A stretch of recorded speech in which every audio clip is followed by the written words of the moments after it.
You're listening to the Geriatric Mamas Podcast with Jessica Raziri and Sonia Tapley.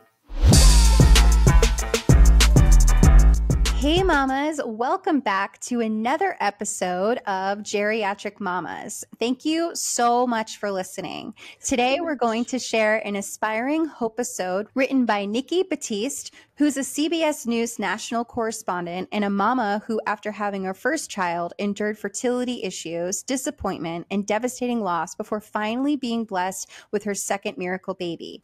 Please subscribe and enjoy this beautiful HOPEisode. And make sure you have some tissues handy because it's definitely gonna need. It is definitely a doozy.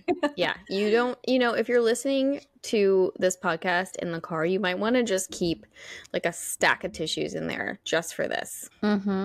Yeah, it's she does a really good job. She's a beautiful storyteller, which obviously she's a journalist, so of course she's going to be, but she just does a really good job of truly taking you on the ride with her. Like step by step, breaks everything down, and it's a good one. So we hope you enjoy this episode. Yes.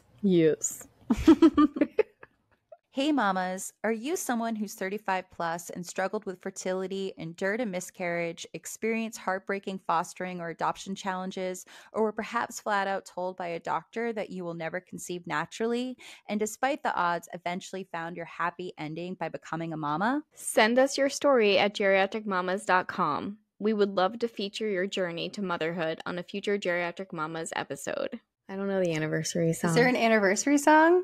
Yeah, there is. It's happy anniversary to us. Happy anniversary to us.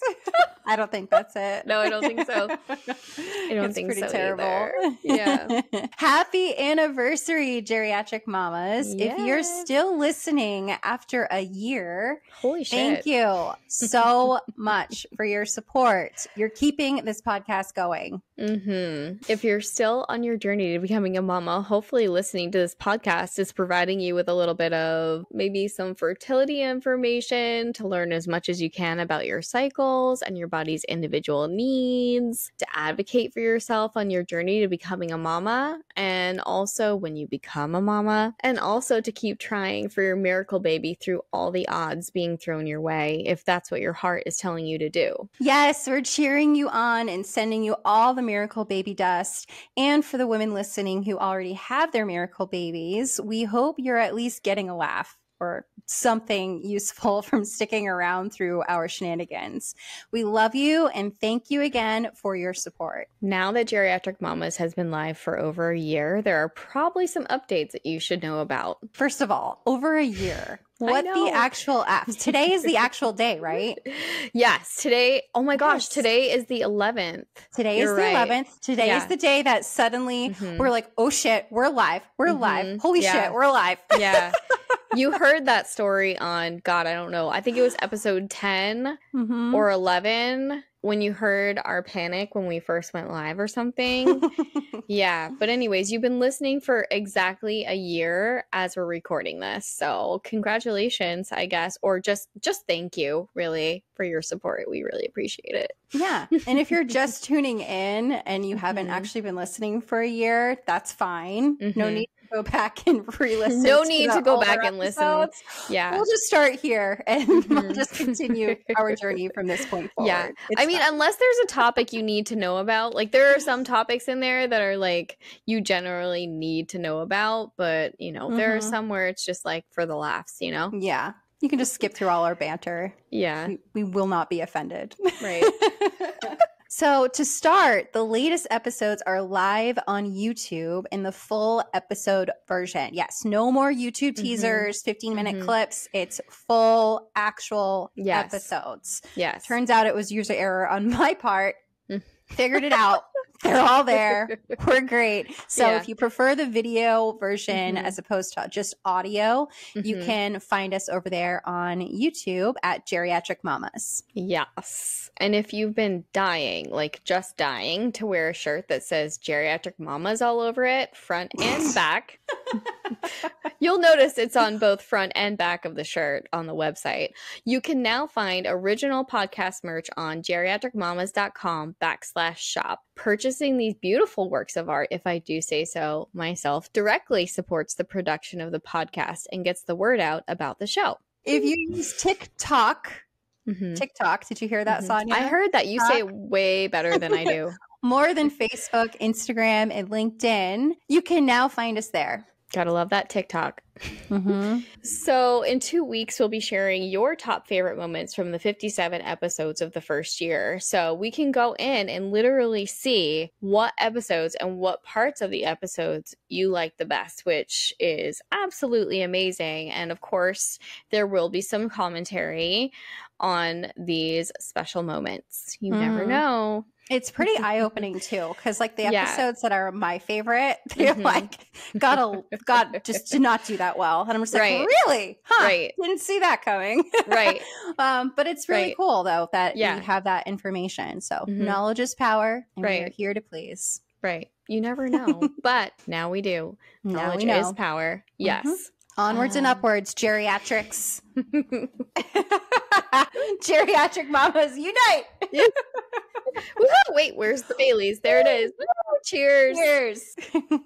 So today we're bringing you an inspiring HOPEisode written by Nikki Battiste, who's a CBS News National Correspondent and a mama who, after having her first child, endured fertility issues, disappointment, and devastating loss before finally being blessed with her second miracle baby. So here's Nikki's story as she wrote it from CBS News. In vitro fertilization, or IVF, had never crossed my mind until a year ago. IVF, or infertility at all, was not a topic that had really come up with my friends or family. I had never done a television story about it, and it was not a topic anyone really spoke about openly. It never is until you have to go through it. Right, exactly. I am now embarrassed to admit how little I know about reproductive health, fertility, and infertility until it became my life. Literally, why isn't this taught in like wellness or like sex ed in school? We're literally taught like how to like make a baby, not get pregnant, and then like not get pregnant, but like we're not taught about like biological clock and infertility and all that shit. Yeah, with the national average of the age of women getting pregnant going up so steadily, you never know. They could start adding this in. Yeah, what was maybe. The class? It was called health class. It was health and wellness. And then I think in like 8th grade, it was like sex education or something. It was literally flat out like sex education. They might have to start adding fertility into that class. Literally. I feel like they need to. And teach boys too that like women have a biological clock. They're not just saying that this is a thing. Like it's actually a fucking thing. Did you feel the passion in that? There was passion there. My husband, Dean Simpson, and I married in 2016 when we were both 36 years old. A few months later, I switched from working behind the camera as a producer to reporting on air as a correspondent. Because I was, in some ways, starting a new career, I wanted to wait to start a family. It is a decision I later regretted. Oh, poor thing. That's the worst when you put it on yourself. Because I learned the time I had given up had been critical. I now know that after the age 42, fertility for women essentially falls off a cliff. We had started trying to have a child right before I turned 39, and we got pregnant naturally and quickly. 11 weeks later, I miscarried. Awful. Gut-wrenching. I was hoping that it was like, and then we ran off to the sunset and with our baby and everything was great. And it's like, no, Jessica, that's a fairy tale. This is a HOPEisode. Right. You're here we need to go through some shit. You're here for the roller coaster ride. I'm here for the ride. Later that year, we got pregnant again, also naturally and quickly. I had my son Beau at age 40. That was in 2020 in the throes of the COVID-19 pandemic. Beau is now 2 years old and joy personified. Aww. We had always hoped to have 2 children, possibly even 3, and naively never really worried about facing infertility. After Beau was born, more aware of my age, we decided to try again about a year later. I got pregnant again naturally and quickly for a 3rd time at age 41, but miscarried at 9 weeks. I remember doing a CBS Evening News live shot minutes after realizing I was miscarrying. Oh my God. Oh my God. I had started bleeding just before I had to get in front of the camera. I cried privately, then kept telling myself to just get through the live shot, to stay composed and focused. Live television does not wait. I know. Sorry, I'm just literally picturing like you literally have to like section that off so deep, so hard, and it's like you have this like weight on your chest, and you have to put a smile on and act like that's not actually real and happening, and like, and like also with all that, you also have to hope that you're not going to end up like, this is probably pretty gross, but like bleeding all over the place. You're not going to be prepared with like tampons, pads, and all that stuff. And how do you even, I don't know. But anyways, I got through it, then called my husband an OBGYN. Miscarriage is another time we suffer in silence and often feel shame. My second miscarriage was particularly devastating because I had a better understanding of the loss since I had a child now. Yeah. It's like so sad but true. It's like every single one of these stories that we read when they lose a child and they go through a miscarriage, they all bring up shame and going through it quietly, and it's just it's just not right. It's so sad. Right. Dean and I desperately wanted to give our son a sibling, especially because we are older parents and our families both live a distance away. A year ago, in March of 2022, a few months after my second miscarriage, my OBGYN recommended IVF.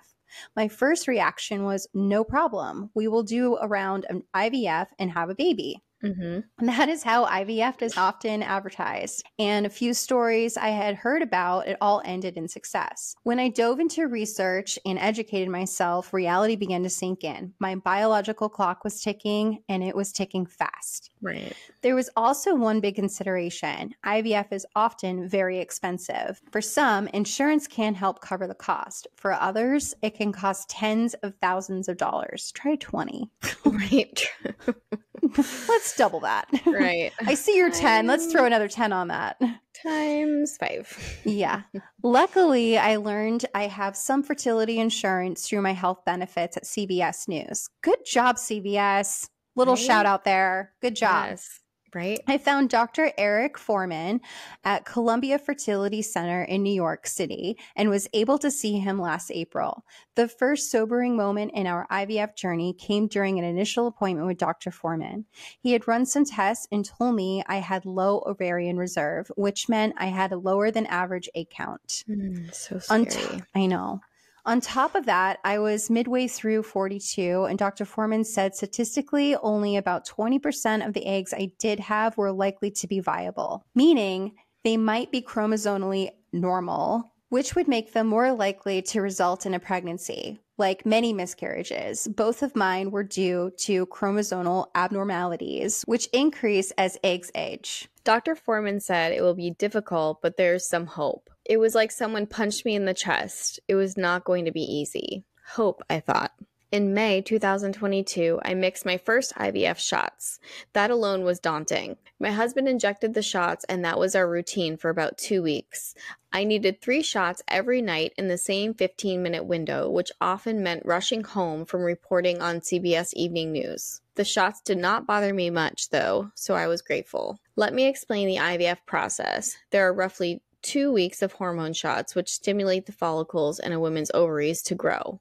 Typically, in a menstrual cycle, one follicle ovulates one egg in about a month. The goal with IVF is to get more follicles to produce eggs simultaneously so multiple eggs can be retrieved at once and fertilized in a lab. During the 2 weeks that I took the shots, I drove 2 hours round trip to Columbia Fertility Center about every other day for blood work and ultrasounds, where my follicle size and growth were checked. When Dr. Foreman felt as many follicles as possible were the size where they might produce an egg, we did an egg retrieval, which is a surgical procedure to remove the eggs from the ovaries. After retrieval, there are several steps before pregnancy is attempted. With each stage, there is usually a drop in a number of eggs that could result in pregnancy. As Dr. Foreman told me, it's a numbers game.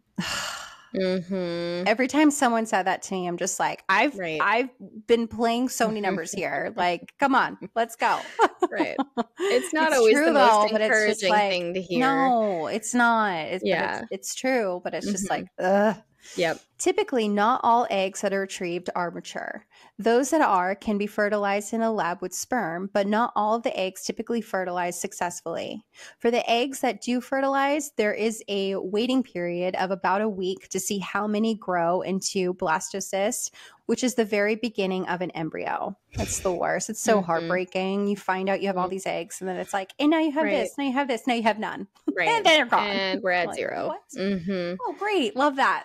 Perfect. Thanks. Mm-hmm. Some in the IVF process choose to then have the embryos genetically tested before going to the next step of transfer to a uterus. The whole process is complicated and delicate, and every body is different. At age 42, there was only about a 9% chance the first IVF cycle would work, according to the American Society for Reproductive Medicine, a nonprofit organization.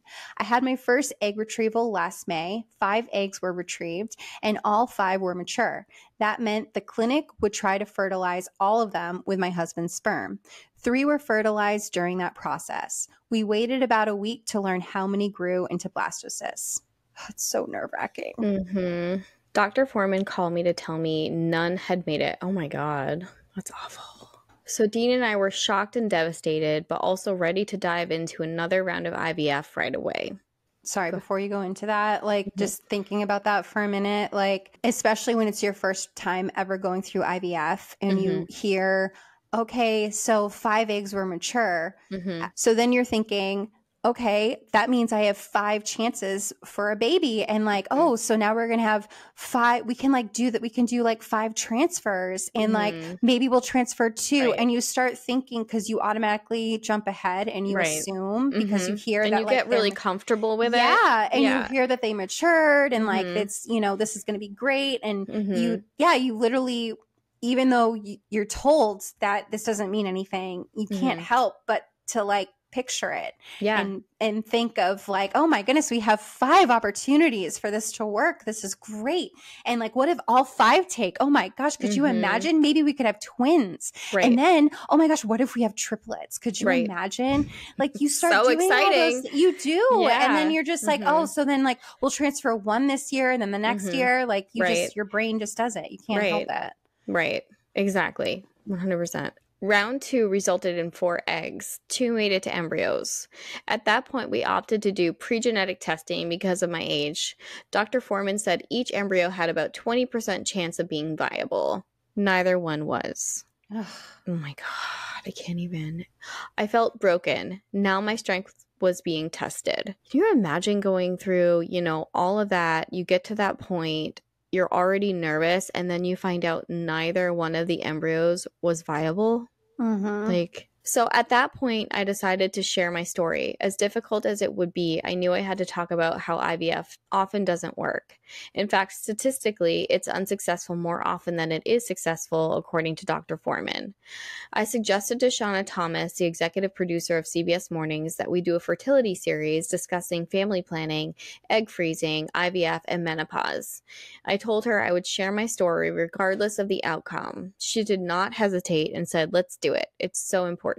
The 3rd round of IVF was going to max out my insurance, but we forged ahead. I had 7 eggs retrieved, which led to 1 embryo. We did genetic testing on the embryo, and miraculously, it was viable. We were thrilled. We decided to try for a 4th round a month later because we hoped to have a second healthy embryo. It failed too. That was the end for us financially. It's a lot financially. Yeah, because what has she had at this point? 3 or 2? Yeah. 3? Yeah, she's had 3 rounds at this point, and she maxed out. Yeah. Gosh, that's awful. When does insurance? Because insurance includes normally the full it'll include cycle. It's like once you do the transfer, that's the end of it, right? Yeah, it'll usually be like a certain amount of money per year, or there'll be like a lifetime limit. You know what I mean? Got it. So yeah. The next step was an embryo transfer when the embryo is placed in a uterus. Because our embryo had been genetically tested, there was a 60% chance the transfer would be successful, according to the National Institutes of Health. We decided to transfer our 1 viable embryo in November. Then there was an agonizing 10-day wait before a pregnancy test could be done. Ugh. That's the whole thing with this whole process. Yes. It's always like, and wait, and wait, and wait, and wait. And it's like, fuck, you're literally waiting for like right. the entire time. It's awful. It is literally torture. Agonizing. I will never forget the phone call. All I remember is Dr. Foreman saying, "Good news." I cried hysterically with my husband standing in our kitchen with a giddy Dr. Foreman on the phone. Get it together, Jessica. I know. We were in happy disbelief. And it's a girl, a son, and now a daughter. How lucky could we be that it worked? I asked Dr. Foreman that question. Sorry, I'm just trying to get it together over here. Powerful story, Nikki. She's a good one. She's a good storyteller. Yeah. I know. I really appreciate that she's breaking all this down for everybody. It's like, I already know, but you know what I mean? It's just, it's good to hear. He said, given my age, on a lucky scale of 1 to 10, we were an 8. Very lucky. I am 22 weeks pregnant now, and I still cannot believe it. I'm literally trying to get it the fuck together. I know. Throughout my IVF process, I often felt guilt over feeling such despair because we already had a child. I often thought about people trying desperately for years to have their first child, sometimes without ever having success. I thought about the fact that my story was only a fraction of what many people go through. I also thought about all the people who do not have fertility insurance or the finances to try it at all. The privilege that I have is not lost on me. We are incredibly lucky beyond belief. Dean and I will not truly breathe a sigh of relief until our daughter is in our arms. Because of the journey we've been through, we are acutely aware that anything can go wrong at any point. 100%, that is such a awful realization to have to learn. Right. Exactly. So Nikki's CBS article was posted on March 20th, 2023, and she gave birth to her miracle baby girl on July 14th of 2023. She shared beautiful photos and a heartfelt caption in a July 17th, 2023 Instagram post, and it reads, "Our daughter Viviana Hope Battiste Simpson arrived early Friday morning, July 14th. She's a miracle and we're infinitely grateful. Vivi is a cuddly darling." I know, that's adorable. So cute. Vivi, with a clear curiosity about the world already and an appetite. We are in love. After a long and difficult journey with secondary infertility, it is not lost on my husband Dean and I how incredibly lucky we are to have a second child. After our fertility doctor, Dr. Eric Foreman at Columbia University Fertility Center, told me I had low ovarian reserve coupled with my age, he said it will be difficult to have another child, but there is hope. It was a gut-wrenching statement to hear at the time, but hope was all we had. It's why we felt Hope was a perfect middle name. For the duration of my pregnancy, I was petrified that something would go wrong. It's the trauma of fertility struggles and miscarriages. When Viviana was born, frankly, alive and healthy, I was in disbelief. A relief I cannot articulate. Viviana means alive. While Dean and I are extraordinarily lucky and over the moon with our daughter's birth, I am very much thinking of all the women and men who have and are struggling with infertility. There are so many fighting quietly. After our CBS Morning series, Facing Fertility, I received private messages from hundreds of people about their own infertility journeys. I hope we can all be reminded that so many are suffering in silence, and I hope we can continue the conversations around fertility, IVF, surrogacy, donation, egg freezing, adoption, and women's health. Thank you to @Eric Foreman MD and at Columbia University Fertility for making Viviana possible. Thank you to the OBGYN doctors, nurses, and staff at Weill Cornell. And thank you to CBS News and Paramount's Co. for invaluable fertility insurance and parental leave. Now off to cuddle with my 2 sweet children, Bo and Vivi, both babies, and my gem of a husband, Dr. S6. Our family is complete. Oh my gosh, that was so hard to get through. Can you imagine? And PTSD after infertility is such a major thing for so many women because of everything they had to go through to get to their miracle babies. the anxiety doesn't often stop once you're pregnant. It just No. keeps going. So it's, it's always good Yeah, to it's think like about. if anything, it heightens because Right. you have already experienced the loss, so Right. you're so afraid that it's going to happen again, Right. and you literally cannot take a full breath until that child is in your arms. Right. But then what happens from there is you're worried about SIDS, you're worried Right. about all these other things, Right. that could happen. Yeah, it doesn't just stop. It doesn't go away. It's I think it's a lifelong thing that you're just waiting for the other shoe to drop. That's why so many women now who are therapists who have gone through this have turned their practices into like fertility, mental health, or some sort of therapy for women who have to go through fertility treatments. So there's so many out there now. Yeah. And to conclude Nikki's article on CBS News, we learned during this process we were not alone. As I began to talk about my IVF journey with people I met, friends of friends and colleagues, people started sharing their own silent suffering. Suddenly, it was like people were whispering, "Me too." A whole other Me Too movement. Yeah, seriously. It's a whole hidden community that is right. As soon as beautiful you share and sad at the same time, and it's it's a secret, you know. You don't know about it until you know. Right. That is why I want to share my story. For too long, so many of us have kept our fertility struggles a secret, and we have endured the pain alone. It does not need to be so isolating, and there is no shame in failure. That is often how I felt after miscarriages, after failed rounds, a failure. But it's all out of our hands. Our bodies are what they are, and we can only hope they will give us what we hope to have. Measured hope is what kept me going. Yes, measured hope. So smart. I love that her middle name is Hope. Yes, that's beautiful so name. Sweet. Viviana for life, and Hope for hope. Yes. And hence why we have these episodes called HOPEisodes. HOPEisodes. Oh my gosh. Truly, that's what it is. It's just keeping hope alive the entire time of the process, because that's all you have. All you have is hope. Yeah. That's all you have. If you don't have that, then then you're not going to keep trying. You're not going to keep pushing forward. So Right. Yeah. No. Wow. What a tearjerker.